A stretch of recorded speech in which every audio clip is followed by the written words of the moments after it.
Hiç düşündünüzmü? Hər gecə başımızı yastığa qoyanda əslində hara gedirik? Bədənimiz burada, yataqda hərəkətsiz qalır.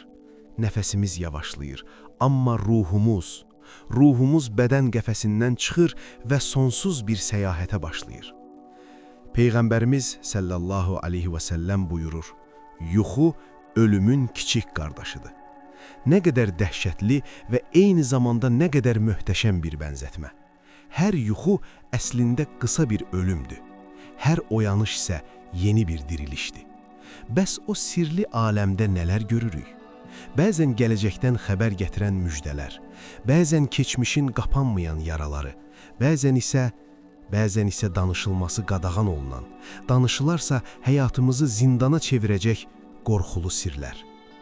Bugün sizinlə birlikdə o sirli pərdəni qaldıracaq.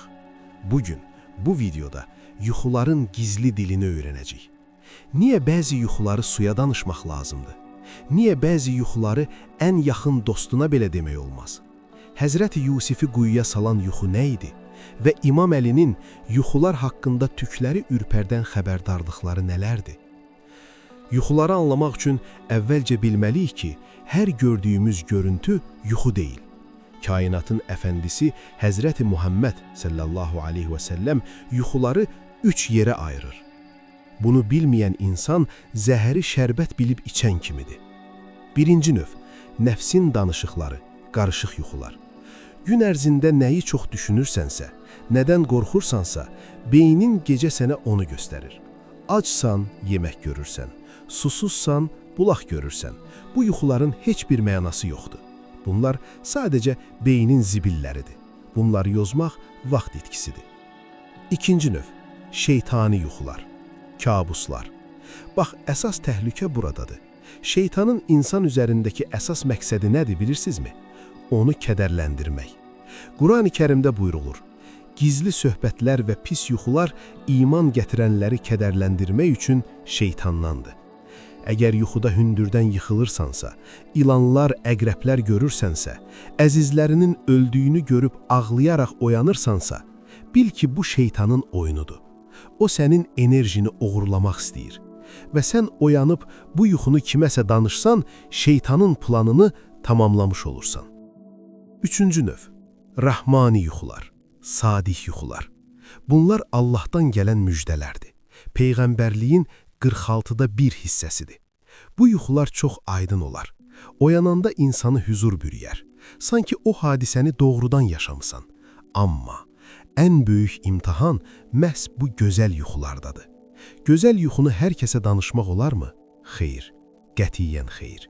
Gəlin görək, niyə? Peyğəmbərimizin sallallahu aleyhi və səlləmin bu mövzuda çox dərin, çox sirli bir hədisi var.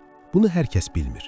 Buyurur, yuxu yozulmadığı müddətcə bir quşun ayağından asılıdır.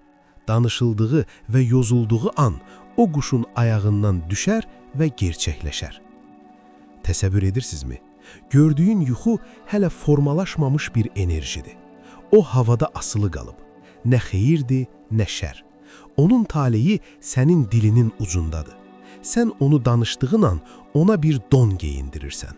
Əgər pis yuxunu danışsan və qarşındakı insan və ya elə sən özün onu pisə yozsa, o enerji dərhal maddiləşər və başına bəla alır. İmam Cəfər Sadiq buyurur, bəlanı dilinizlə çağırmayın.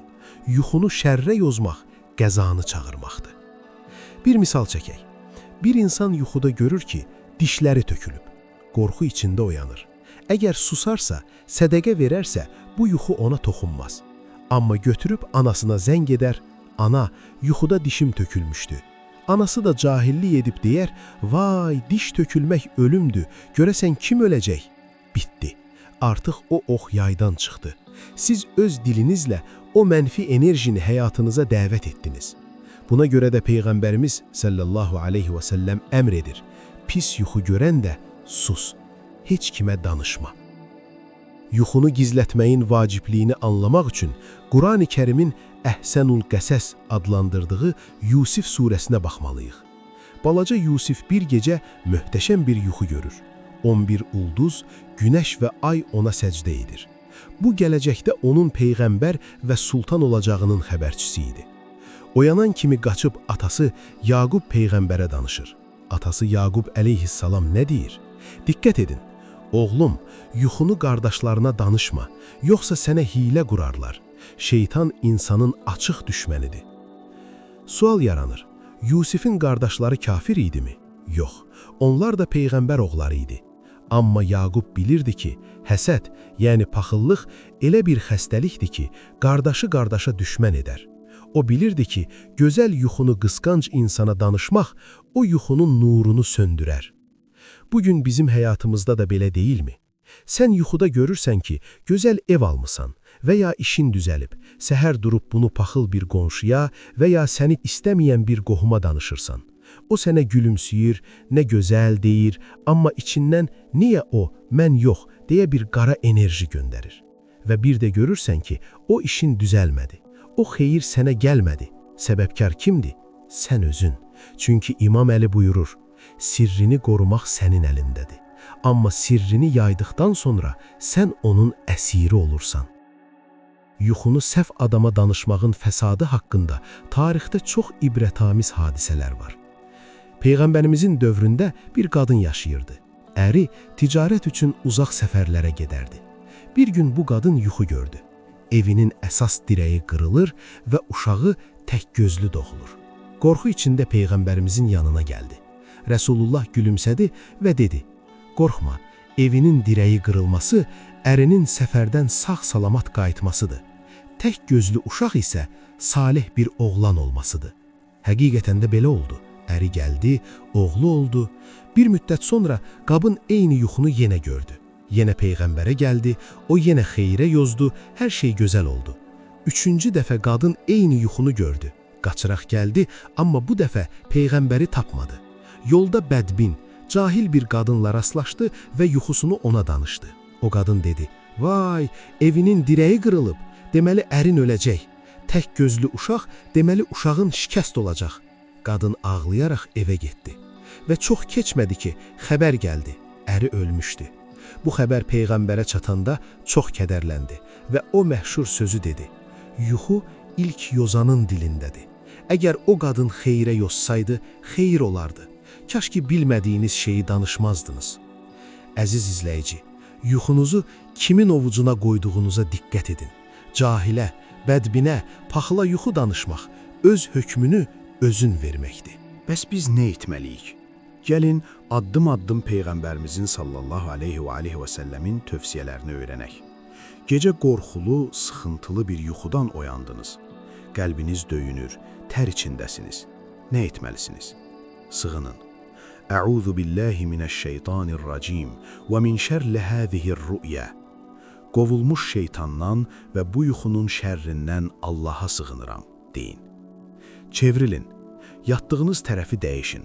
Sağdasınızsa sola, soldasınızsa sağa çevrilin. Bu, halınızı dəyişməkdir. Danışmayın. Səhər oyananda bunu unudun.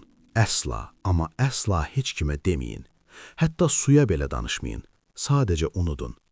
Sədəqə verin. İmkanınız varsa az da olsa sədəqə verin. Çünki sədəqə qəzanı və bəlanı dəf edər. İndi isə gəlin ruhumuzu zirehə bürüyək.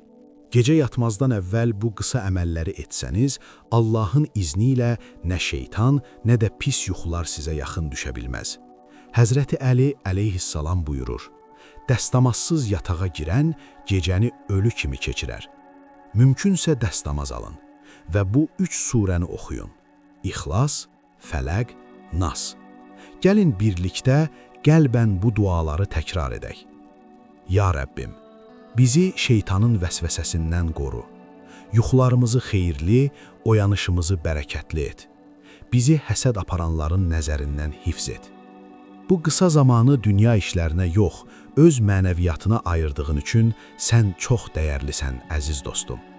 Ümid edirəm ki, bu video sənin üçün bir çıraq oldu. Artıq bilirsən, sir səninəsirindir. Danışsan, sən onun əsiri olarsan. Yuxularını qoru ki, həyatın qorunsun. Bu geniş söhbətimizin daha çox insana çatması, daha çox insanın bu səhvlərdən dönməsi üçün sənin dəstəyinə ehtiyacımız var. Zəhmət olmasa videonu bəyən. Kanalımıza abunə ol və rəy bölməsində öz ürək sözlərini yaz. Sizcə yuxular gələcəkdən xəbər verirmi? Başınıza gələn maraqlı hadisələri bizimlə ad çəkmədən bölüşə bilərsiniz. Allah gecənizi nur, gündüzünüzü aydın etsin. Yuxunuz şirin, yozumunuz xeyir olsun. Hələlik Allah amanında.